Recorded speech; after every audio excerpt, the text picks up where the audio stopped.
Welcome to Coastal Conversation, episode 23. Thank you for listening today. As always, Colossians 4:6 reminds us to let our conversation be always full of grace, seasoned with salt, so that we may know how to answer everyone. And that is our goal today. Deann Servos is the executive director of the Prodisee Pantry in Spanish Fort, Alabama. She has been running this ministry for over 20 years. She was a founder of Prodisee Pantry and has worked tirelessly to ensure that the people of Baldwin County have food on their tables and hope in their hearts. Deann is an inspiration to many. Not only is she driven to keep the Prodisee Pantry's mission growing, but she also works hard to help other nonprofits in our area and across the nation with her wisdom and experience. She is often found at the pantry before the sun comes up and after the sun goes down. She is a warrior for the mission, and we are thankful to have her on our today's Coastal Conversation. Help me welcome Deann Servos. Hi, Miss Deann. Hi. Thank you for being here today on Coastal Conversations. I've gotten to know you a little bit before we hit record, and it has just been a pleasure to meet you. I've always known about you. Everyone talks about Deann that runs the Prodisee Pantry, but I've never gotten to meet you. So thank you for being here today. Well, thank you for inviting me. Well, let's get started. For those that may be new to our area, which there is a lot of influx of new people moving to our well-kept secret, which is not so well-kept anymore. And so for those that are newly moved to the area, or have just lived here, but just never heard about the Prodisee Pantry. What is the Prodisee Pantry and how did it get started? Well, Prodisee Pantry is a community ministry that is run on the energy of volunteers and the hearts of our community. We started over 20 years ago with the idea that we would provide food to families that were struggling. 3 women got together at my kitchen table, and over lunch, we talked about how some of our neighbors were hungry. It didn't take but turning one street down or driving in a different direction to see families living in poverty. You know, Baldwin County has pockets of very wealthy and pockets of rural poverty. And when you bring those two together, we can help each other. So our volunteers say they're just as blessed as the families that we serve.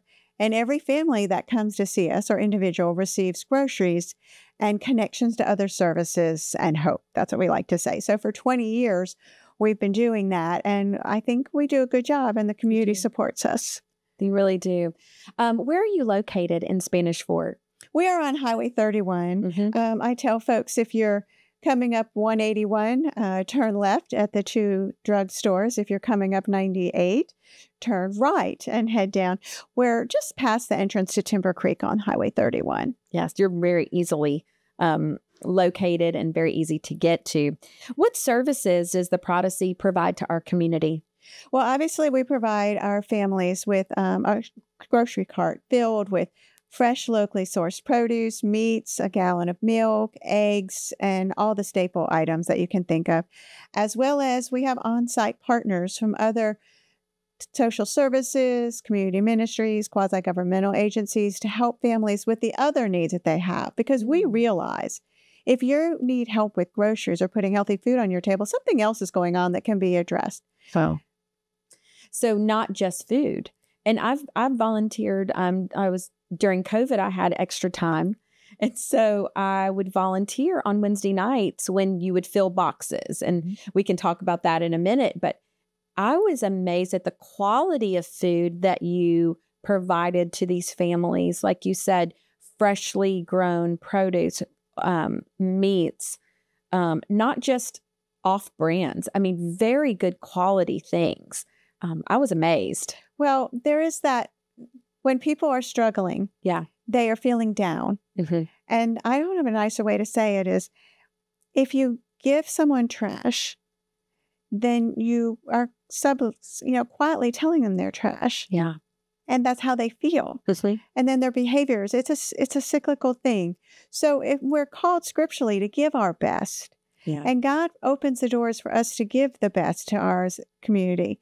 And so we work with our local farmers, and the produce that we bring in is fresher than you and I get at the grocery stores. It really is. How awesome is it to know that, you might be having a hard time but the community cares enough to give you the very best. And that's really important to us. But we're also very frugal. Yes. You know, the saying around the pantry is free and cheap are our two favorite words, but not cheap in quality. That's just right. Cheap in price. That's right. That is right. Yeah, I was amazed when we filled those boxes with just good quality things. I was like, wow, the vision that you have passed down has really caught hold of, we give our best, you know, and because we serve a God, and one of the values of Coastal Church is we serve a God of more than enough, you know, and he wants us to have all of the best, right? And so we want to give our best to those that are in need. I love that you guys do that and that you take that seriously.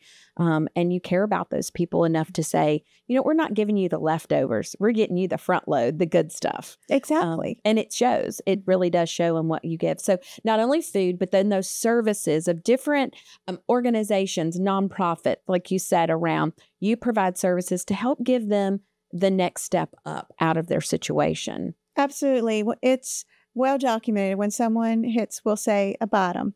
It is a 5-year climb back. And so they're going to need support. They're going to need services. But I've been around doing this long enough that I have so many success stories, but obviously we don't share them because we like to keep what we learn in-house so they can trust us and we can help them move forward.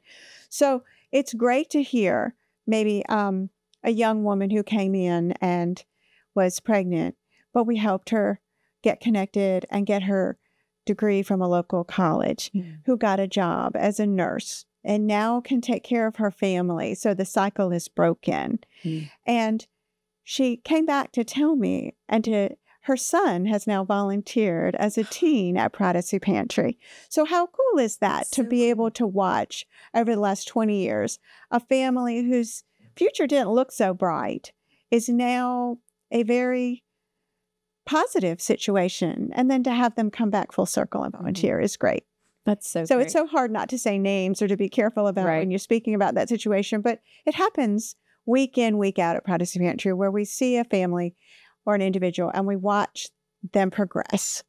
I just love that. Connections to jobs, counseling, free legal services, housing help. There's just, the list is so long of places that we can help families get connected and then follow up and say, how'd it go? What else can we do?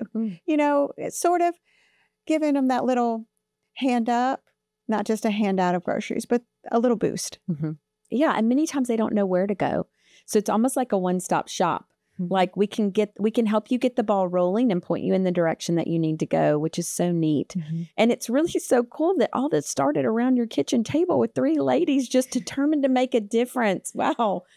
I mean, just look what you can do when you're just determined. Like Pastor Chad, my husband, he calls it Popeye moments, where we come into life about there's things in this world that we see that we can't stand it anymore. I've had all I can stand and I can't stand no more. I'm going to do something about it. And that this whole community of just helping others has grown out of just a kitchen table conversation is amazing. Yes. It's, you know, we were birthed as an outreach ministry of Spanish Fort United Methodist Church. We were in their facilities for years and we graduated and grew and got our own building. And we've been at our Spanish Fort location where we are currently for 12 years. It's so hard to believe that we've been there that long. Wow, that is amazing. So approximately how many does Prodisee Pantry serve on a yearly basis? So annually, our compassionate volunteers provide food and hope and connections to about 11,000 family visits. Wow. And they come from across Baldwin County. About 28% come from the Eastern Shore. The largest population we serve is the rural community north of Spanish Fort, from I-10 all the way to the top of the county. And I don't think something that people realize is that we now actually have a satellite on the second Saturday of the month. We've been doing it for a few years, just north of Stockton in the Vaughn community. Okay. And we're seeing between 100 and 150 family visits on that one Saturday morning a month. So there's a lot of rural poverty that it's just too far for them to come. They can make it from Tensall, Perdido, Little River, and come to Vaughn. But coming all the way down to Spanish Fort would just be a large trek. And gas is still expensive and groceries are not getting any cheaper. Wow, that's so awesome. What does it take for a ministry or a nonprofit like this to move forward? Well, I think A lot. the grace of God and a Yes. lot of hard work. I mean, the commitment of our board of directors, they are volunteers that no one sees. Yeah. But they do take their role seriously. They have given permission, given the push, help when we needed to move to a new building. Every step that we have taken, the board has been involved in from the very beginning. And I think that that's a silent group of volunteers that doesn't get the recognition. Our Army of Red that helps serve on special holidays or week in, week out. Sometimes they'll get their picture in the newspaper or the media will see them. But the board of directors is really important, and the skill set that they bring and the hours that they give is just incredible. And the wisdom and the advisement, whenever there's something we're thinking about, we pray about it, we talk about it, we pray about it some more before we make that big step. When COVID happened, we were one of the few nonprofits not to shut down. Yes. We decided that we were going to do it. We would figure it out. And the board was fully supportive of that. And that is something I think left a resonating positive image in the community because we'd always done what we're doing. But then we were ready when the community at large needed us the most. And I'm blessed, and I feel like the community is blessed that we're back down to more manageable levels. We're able to give love and attention to each and every person that comes through the door, not through a car window. Yeah. Face to face is the best way to help someone move forward. We're in a community where, in a time in our country where loneliness is a big deal. And that kind word and being welcomed, we're based on Matthew 25:35. That was a huge, big thing to make your mission statement a scripture. Yeah. We take the part, I was hungry and you welcome me. Those two parts of that scripture are really important to us. Wow. And so if we do both of those things, we have met our goal.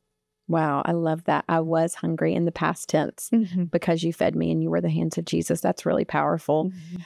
So beyond the volunteers, the board of directors, it takes hours of behind the scenes work. We were talking about this a little bit before we started recording that you said, I do a lot of paperwork today that no one sees, but that's what's required. Why is that required at the Prodisee? Well, I don't think people realize, and I have no problem sharing, we run about a $1.5 million budget annually.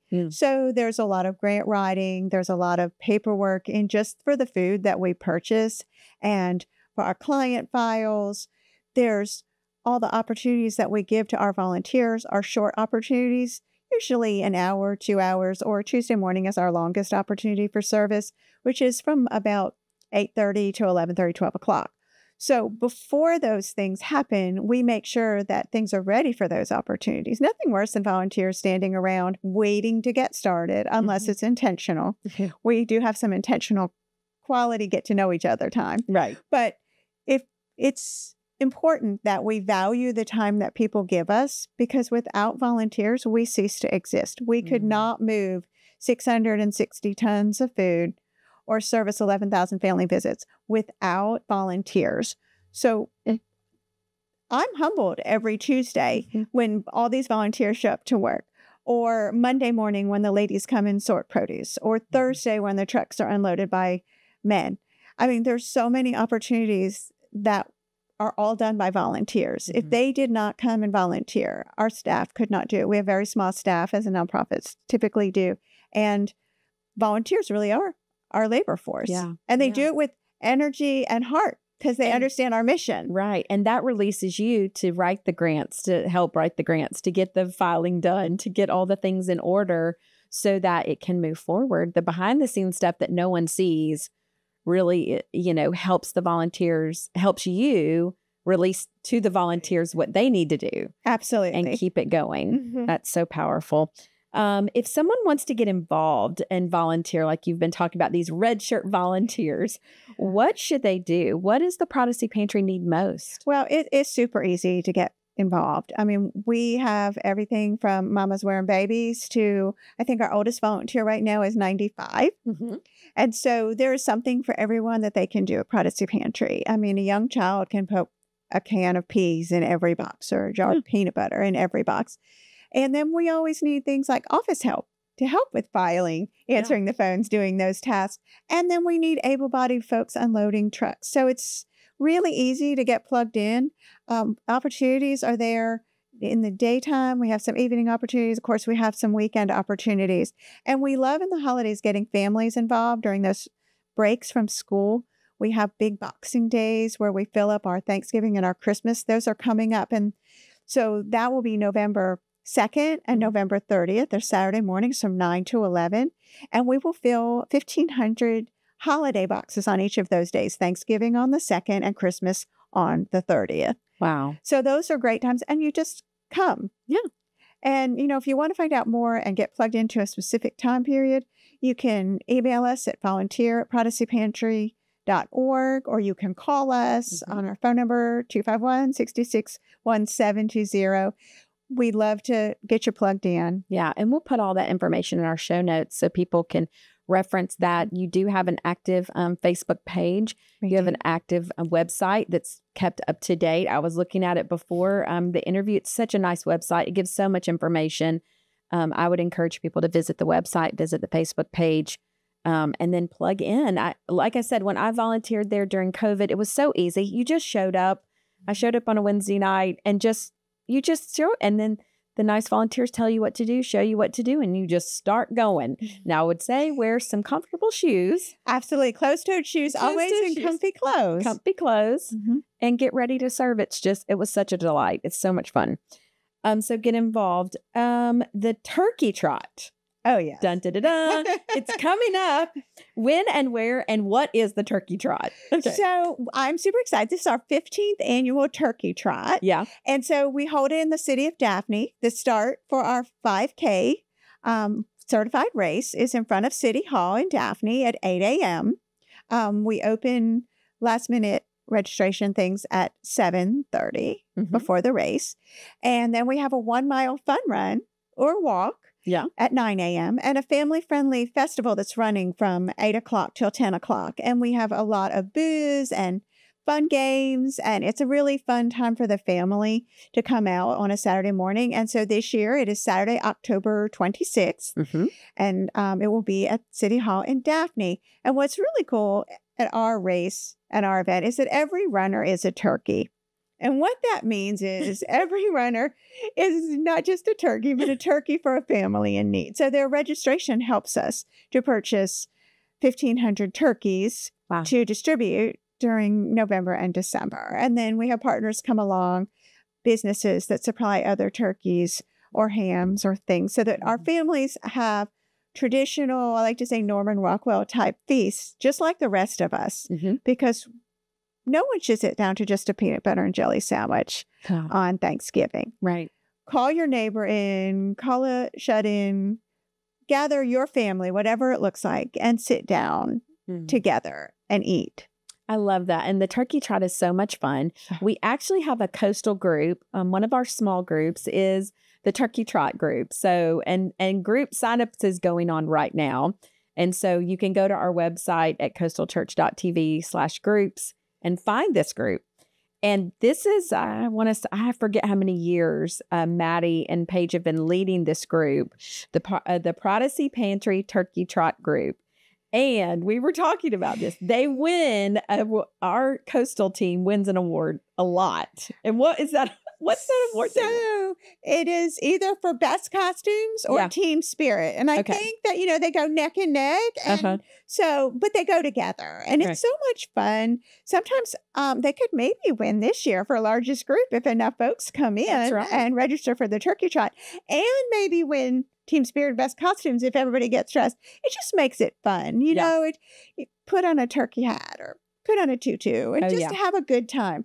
You don't even have to really be a runner to participate, because if you don't run and you register, you can walk and do the fun run walk, or you could just come and hang out at the festival. If you register, you get a t-shirt. If you register early enough. I dare say the cutoffs are like the first week of October for t-shirts, or while supplies last. But we've got those people that collect our t-shirts. They're like a thing. They are a and thing. I am quite sure that Maddie and Paige have almost every turkey trot t-shirt. Yes. And I would say they've been running for at least the last decade, if not all 15 or have participated in some way. And so they love our groups to dress up and win those prizes. It's so much fun. They love it. So please go on and register. It really is. It really. Oh, I've already gotten the email from Maddie getting me in line and telling me what I need to do and who I need to participate in this. Well, also Coastal Church loves to partner with the Prodisee Pantry every year. And we give one of our Dollar Club donations to you every year. But this year particularly, during our 21 days of prayer and fasting, we chose 3 nonprofit organizations to give to. And we called it 21 Days to Feed the World. So we chose a local nonprofit, and then we chose kind of an international nonprofit to give to these things. And then we chose one regionally in Mobile, a church in Mobile that has an after-school program that feeds and educates inner city kids. But Prodisee Pantry was our local one that we wanted to give to. And so over those 21 days, people fasted their lunch or fasted eating out lunch. And then they gave that money to the Dollar Club. And then today we were able to divide that money against these 3 organizations and give that donation to you. So today I wanted to present you with a check for $10,000 from Coastal Church Dollar Club. Wow. So there you go. How awesome is that? So just for your knowledge, that will provide about 5 times. So it really is between $40,000 and $50,000 worth of food that we're able to purchase with this $10,000. Oh, wow. So that really shows that skipping a lunch or putting your spare change apart can really impact our families locally, because we should fill their plates with healthy food and fill their hearts with hope. And this will really go a long way to doing. Wow. I will humbly accept this check. Well, good. Good. Well, we were super excited to give that to you guys. You are such a deserving organization that works so hard, and you guys are so mindful of how you spend money, and you're just very integrous in that. And so we love to partner with you every year and give back to you guys. So thank you for what you do. All right. We have a fun last question. And we've already talked about this a little bit. What's one thing that needs to be on our radar? We ask every guest this. Now, this can be a food or restaurant, a book, a podcast. But one thing, what's your favorite thing, Deann, that everybody needs to know about? Fall is coming. Okay. And I truly believe everyone should know how to make a homemade apple pie. I love this. When you said this, I'm like, okay, we get to talk about apple pie because it's my favorite dessert. Okay. What is your secret to a good apple pie? So I grew up. Okay. And my pie is not very sweet. Okay. I like to take and mix like a Granny Smith apple and any other apple. Could be a Macintosh or Red Delicious, but whatever apples. Okay. And the secret ingredient of mine is I use mace. And it is a very strong nutmeg seasoning. And it is not easy to find here in the South, but I actually grew up in Pennsylvania. Okay. And it's a family recipe, and they've been making pies with mace for 200 plus years. And so I ever make even that heard of pie that. here it has less sugar, and it's very earthy. And if you can cheat and get a pie crust, it's not that hard, or make your own pie crust. But fresh apples with a little bit of sugar, I put a little flour in the bottom, little cinnamon, and some mace. And then I layer apples. That. I don't even think I've ever even heard of mace. MACE. So it's not like the mace you spray. No, it's not. It's like a brown color like nutmeg. Okay. So you can substitute nutmeg, put nutmeg and cinnamon in your pie. A lot of people don't do that. Yeah. But it's not hard.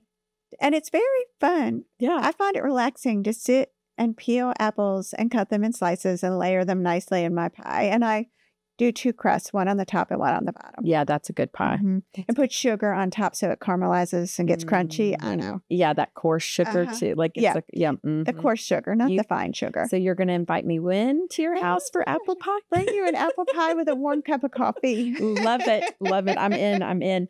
Well, thank you so much, Miss Deann, for being here today on Coastal Conversations.